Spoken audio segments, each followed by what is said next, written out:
लगातार स्कूलों के बारे में अपडेट दिखा रहे हैं, कैसा फैसिलिटी है, किस तरह से आप लोग को एडमिशन कराना चाहिए, आपके लिए क्या बेहतर होगा।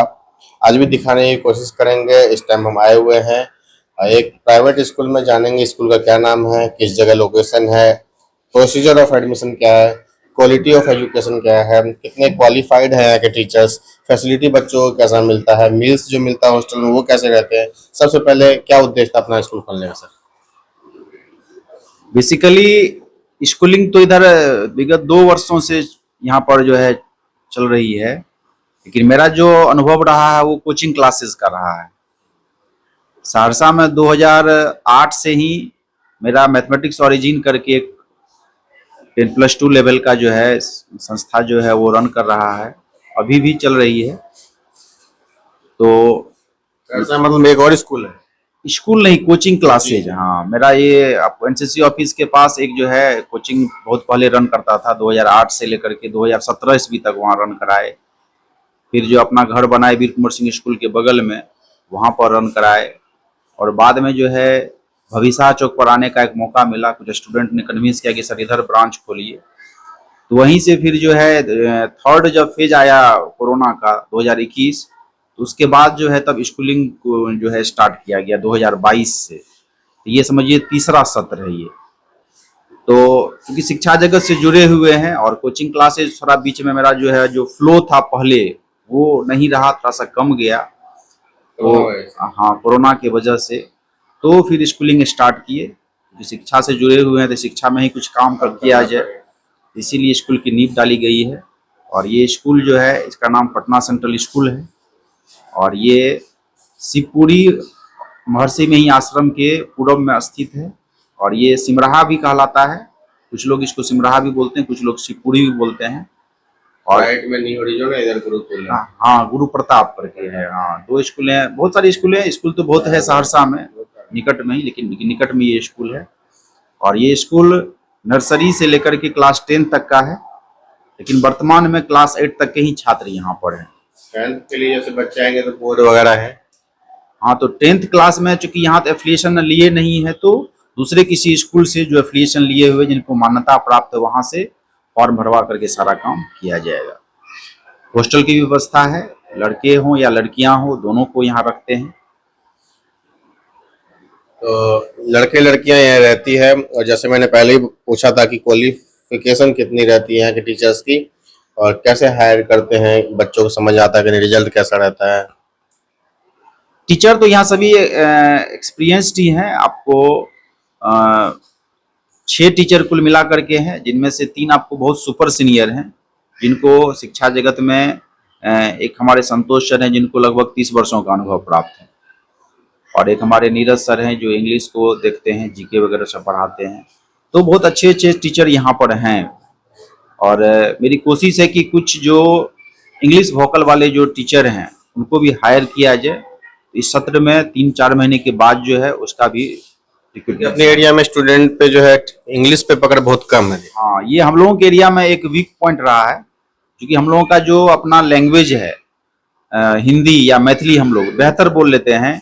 इंग्लिश तो सबको दिक्कत होती है, इवन कि जो टीचर हम लोग के एरिया में उनको भी थोड़ी बहुत दिक्कत हो जाती है। हिंदी भी बहुत कम बच्चे बोल पाते, मुश्किल से। हाँ, जो खास करके जो गांव से बच्चे आते हैं उनमें ये समस्या होती है कि वो इंग्लिश या हिंदी जो है वो अच्छे से नहीं बोल पाते हैं, लेकिन प्रयास करने के बाद वो सीखता है, क्योंकि जो सुनता है वही सीखता है। ये देखते हैं बच्चों में कि सुन करके जो है वो ज्यादा सीखता है।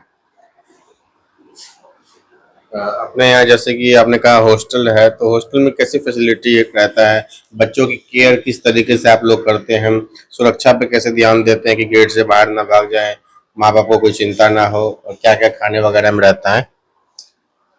सुरक्षा की तो बात रहती ही है, लेकिन यहाँ पर जो आप देखेंगे कैंपस फुल प्रूफ है और मेन गेट आपको हमेशा लॉक रहता है। हाँ, कोई बाहर नहीं जा सकता बच्चा। लेकिन 1-2 बार ऐसा हुआ है, कुछ बच्चे आपको यहाँ आए हैं, वो एक ही बार ऐसा हुआ है, जो बच्चे वो यहाँ से बाहर निकला और वो संजोग से अपने घर चला गया, 1 घंटा के बाद अपने घर पहुंच गया। तो उसके बाद जो है बच्चों को फिल्टर किया जाता है कि ऐसे बच्चे जो थोड़ा सा एक लेवल से ज्यादा अगर बदमाश हो जिसको उदंड हम लोग बोलते हैं अपने भाषा में, उस तरह के बच्चे को हॉस्टल में नहीं रखा जाए, क्योंकि एक बच्चे के कारण जो है पूरा हॉस्टल बदनाम होता है और कहीं न कहीं हाँ दूसरे, तो उस तरह के बच्चे को तब यहाँ जो है रखना मना कर दिए। बहुत सारे बच्चे आते हैं, कुछ बच्चे ऐसे होते हैं कि अब पेरेंट्स अगर जाने लगते हैं तो वो इतना रोता है कि नहीं हम भाग जाएंगे, नहीं ले, तो उस तरह के बच्चे को फिर जो है नहीं रखते हैं। तब जिस बच्चों में ये है कि नहीं हमें हॉस्टल में रहना है, पढ़ना है, उस तरह के बच्चे को ही यहाँ पर फिलहाल रख रहे हैं। अपने स्कूल में जैसे ये कहा कि नर्सरी टू 10th है क्लास, तो रिजल्ट कैसा रहता है? अभी पिछले साल भी काफी एग्जाम हुए, 8वीं 9वीं 7वीं, कैसा पेपर जाता है? नहीं, एग्जामिनेशन का रिजल्ट जो है यहाँ पर बेहतर तो होता ही है, लेकिन एक जो समानता है वो लाने का प्रयास करते हैं। जैसे बहुत बार देखे थे कि मान लीजिए बच्चा बहुत डल है, उसको भी 90+ मार्क्स आ जाता है। तो ये चीज मेरा प्रयास होता है कि किसी को एक्स्ट्रा मार्क्स नहीं दिया जाए। अगर कोई 60% का ही स्टूडेंट है, उसकी क्वालिटी 60% की है, कोई 70% लाने वाला स्टूडेंट है, तो जो जेन्युइन मार्किंग है वो किया जाए। शो ऑफ नहीं किया जाए कि आपका स्टूडेंट बहुत सुपर जीनियस है और बाद में अगर कोई कुछ पूछता है तो उसको कुछ आता ही नहीं है। इस चीजों में थोड़ी जो है मेरा स्ट्रिक्टनेस है। अगर देखिएगा एग्जामिनेशन में जो पेपर जिसको जितना मार्क्स आप पूछिएगा तो वो जवाब देगा।